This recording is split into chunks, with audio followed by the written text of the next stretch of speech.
मैं अब जा रही हूँ, जब तक मैं वापस ना आऊँ ऊपर जाना मना है। हाँ बिल्कुल। आप कहाँ जा रही हैं? क्या इरादे हैं? देर हो जाएगी क्या? तुम पहले ऐसे सवाल नहीं करती थी, क्या हो गया तुम्हें? कोई है जो तुम्हें ये सवालात करवाता है? ऐसी कोई बात नहीं, आपकी ये बातें मेरा दिल दुखाती हैं। वो तो मैं बस आपसे ऐसे ही। क्या? मीठा, एक बहुत ही खास किस्म का मीठा बना रही हूँ मैं, जिसे बनाने के फौरन बाद खाना होता है। हाँ। इसीलिए पूछ रही थी। अगर आपको आने में देर होगी तो मैं इसी हिसाब से बना लूंगी। देर नहीं होगी, शाम तक मैं आ जाऊंगी, ठीक है? फिक्र मत करो। पहले कुछ सामान लूंगी, फिर अपने बेटे को देखूंगी कि वो कैसा है। वो अपने संगदिल बाप की वजह से कैफे में जलील हो रहा है, घर भी नहीं आ रहा है। आह काया, क्या करूँ दोबारा? आह काया, आह आह आह आह काया, आह आह। काया काया काया काया, माशाल्लाह कितना अच्छा लग रहा है आपके मुंह से ये लफ्ज़ सबा साहिबा। देख रहा हूँ आप मेरी याद में मेरा नाम ही बड़बड़ा रही हैं। जबरदस्त। जबरदस्त। देख रही हूँ कि तुम भी दरवाजे के सामने डेरा डाल के बैठ गए हो। जब मैं बाहर जाने को सोचती हूँ सामने आ जाते हो। क्योंकि ये जगह मेरा घर भी है, ऐसे ही है ना। और चूंकि हमारे दरमियान सुलह हो गई है, हाँ? तो मैंने सोचा मैं वापस घर आ सकता हूँ। हाँ मतलब क्या कहा? सुलह हो गई क्या हमारी? और ये कब हुआ मिस्टर काया? मुझे तो इसकी कोई खबर नहीं। शायद तुमने कोई ख्वाब देखा होगा। कैसा ख्वाब? क्या बात कर रही हो? कल तुम ही तो मुझे घर बुलाया था। हाँ मैंने बुलाया था। तो फिर क्या हुआ? वो तो बस मैंने ऐसे ही कह दिया था कि तुमसे मिलना है। काया देखो, मुझे बातों में मत उलझाओ तुम। अब मुझे जाना है। एक बात याद रखना, तुमने तो बाप होने के रुतबे से इस्तीफा दे दिया है, लेकिन मैं अभी भी एक माँ हूँ। जिस बच्चे को तुमने सड़क पर फेंक दिया है, मैं उसे लेने के लिए जा रही हूँ। एक मिनट रुको जरा। क्या तुम अपने बच्चों को खुद संभालोगी और अपने इस गरीब शौहर को होटलों के धक्के खाने के लिए छोड़ दोगी? क्या ऐसा करोगी तुम मेरे साथ? नहीं नहीं, मेरा शौहर बहुत चालाक है। मुझे अपने शौहर की फिक्र करने की जरूरत नहीं। तुम्हें होटल की जिंदगी पसंद नहीं आई? हाँ तो फिर ऐसा करो, तुम परवीन के पास जाओ। चलो जाओ, अब चले भी जाओ। जाओ ना, दरवाजा बंद कर देना। जो आपको हुक्म। रास्ता दोगे प्लीज? माफ कीजिएगा काया साहब, अब जा सकते हैं। बंद करो अपनी बकवास। Bye bye.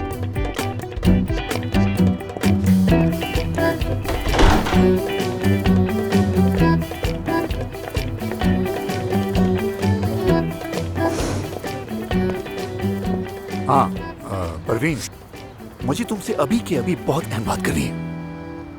आ रहा हूँ मैं। नहीं मैडम, हम मुफ्त में बोटॉक्स नहीं करते। हमारा हॉस्पिटल ऐसा नहीं है। जी नहीं मैडम, क्या मतलब है आपका? अब हम आपके बोटॉक्स के लिए चंदा जमा करें? खैरात में मिली खूबसूरती भी कोई चीज होती है क्या?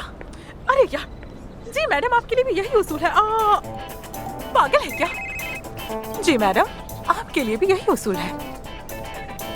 मुफ्त में सिलिकॉन? मैडम ये सिलिकॉन वाले हैं क्या?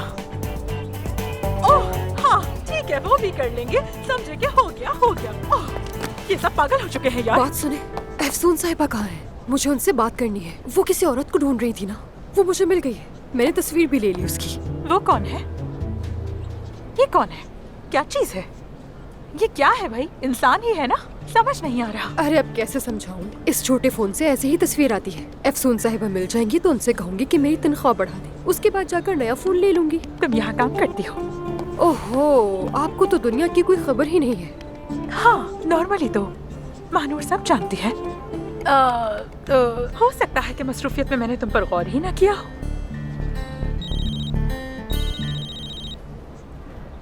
Blooming beauty. देखो देखो जरा इस औरत को। चमकते हुए बाल, हिरन जैसी आंखें, लंबी कद की, शायद इतनी बड़ी। मैं समझ गई। उन तक बात पहुंचा दूंगी और आपको इत्तला दे दूंगी। ठीक है ठीक है।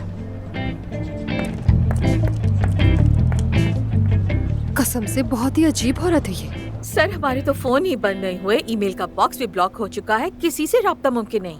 मुझे तो ये तक नहीं मालूम कि कौन से पेशेंट्स को कबूल करना है और किन को नहीं। ठीक है, चलो मिलकर देखते हैं। तो सुनिए, इस वक्त हमारे पास एक क्लेफ्ट पैलेट पेशेंट है। डन है? डन है। ओके। और एक लाइपोसक्शन है? नहीं। अच्छा ठीक है। एक मेमोरी कंस्ट्रक्शन है? वो जो कैंसर की बात करते हैं? जी हाँ डॉक्टर। हाँ डन है। ठीक है। आंखों के नीचे की फिलर्स? नहीं। चिपकी हुई उंगलियों की केस? उम्र कितनी है? एक 6 साल है। हाँ ठीक है। डन है। ठीक है डॉक्टर। यार आमिर, हमें लोगों को मुलाकात के लिए बुला तो रहे हैं, मगर क्या हमें उन्हें उम्मीद तो नहीं दिला रहे? हमारे पास तो बजट ही नहीं है। पहले उनकी फाइल्स मंगवा कर जायजा लेते हैं, उनमें से किसी एक को चुन लेंगे, लेकिन हमें फौरी तौर पर एक सर्जन की जरूरत पड़ेगी और कोई ऑप्शन नहीं। अफसून, परेशान मत हो, हम ढूंढ लेंगे, ठीक है, कर लेंगे। अरे मानू रिलैक्स हो जाओ, जरा सांस तो ले लो।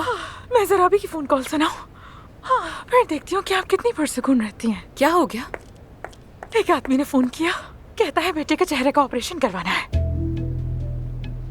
चेहरे का ऑपरेशन मतलब? शायद उनके बच्चे का कोई हादसा हुआ है। चेहरे की पैवंदगारी तो नहीं, मगर पूरे चेहरे की तजदीद करवाना चाहते हैं। महानूर, हम भी यही बात कर रहे थे, और हमारे पास तो इस ऑपरेशन के लिए बजट है ही नहीं, हम कर ही नहीं सकते।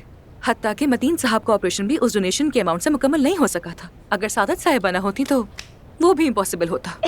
बात यह है कि वो आदमी सारी लागत यानी ऑपरेशन के तमाम अखराजात खुद अदा करेगा, और ट्विस्ट यह है कि वो हॉस्पिटल को $3 लाख का अतिया देगा। क्या?